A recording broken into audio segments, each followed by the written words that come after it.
Hi, my name is Mary Beth Stockin, and I'm a member of the Upper Valley Mask Makers.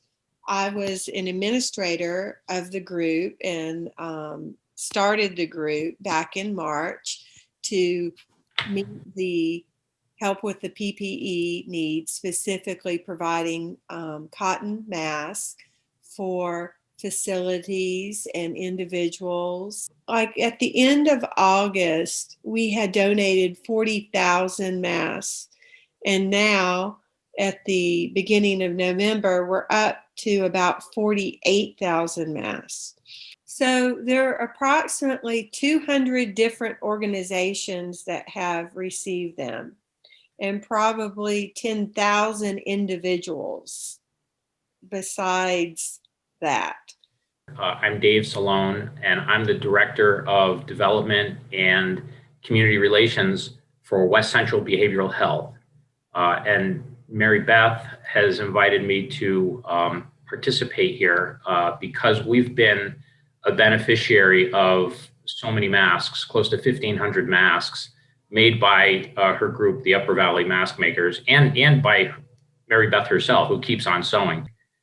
We were just incredibly fortunate that Mary Beth and her mask making marvels, I guess is probably the best word for it, pulled together to get masks going early on in the pandemic because we were not able to get our hands on masks. We had a few boxes around because we're in a clinical setting, but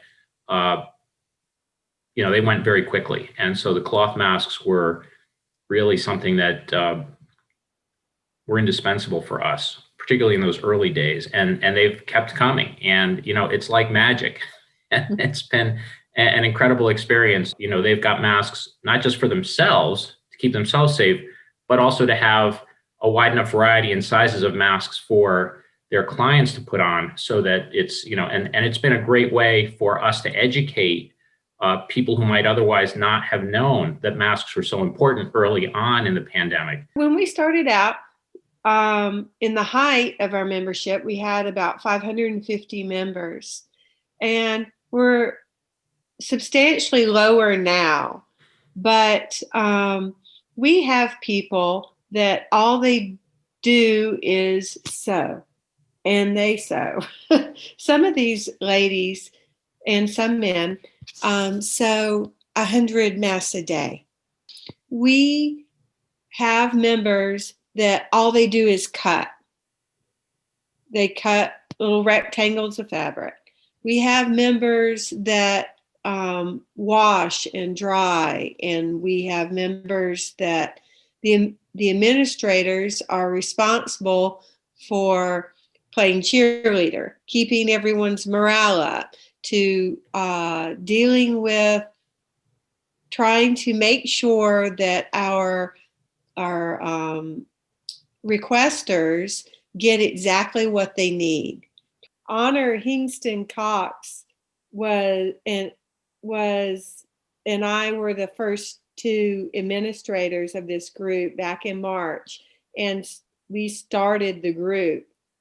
Rosemary Stebbins and Anna Edson, they took over in late August, September, and are continuing to make the group work. This is a manufacturing operation, as well as a distribution operation, as well as a public relations operation. I mean, it's extraordinary. And so the amount of work and the detail that goes into overseeing something like this is huge. And so, this Upper Valley region is a pretty magical area, and people really do try to serve the community. And so I guess it wasn't surprising that somebody would get back to me, but then to have sort of gone through this experience with the Upper Valley Mask Makers, it's been nothing short of extraordinary, I would say, in terms of how effective they've not just made masks, but also distributed them, and then continue to ask us what our needs are and, keep them coming. So it's been great.